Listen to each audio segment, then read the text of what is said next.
Hi friends, welcome to my channel. శ్రావ్యని పెళ్లి చేసుకోమని నందుని ఒప్పించడానికి అహల్యని తీసుకొని గౌతమ్ యామిని ఇంటికి వస్తాడు. అక్కడ గౌతమ్ నందుని బ్రతిమిలాడుతూ ఉంటాడు.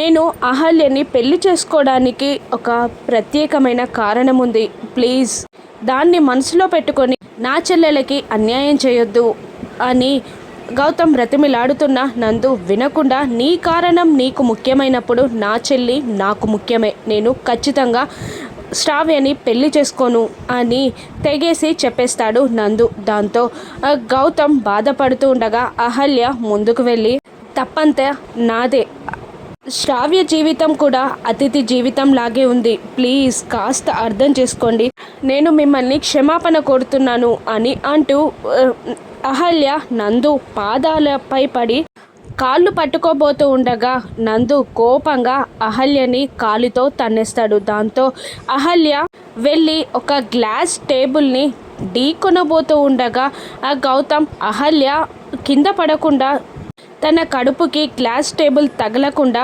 అడ్డుకొని నిలబెడతాడు.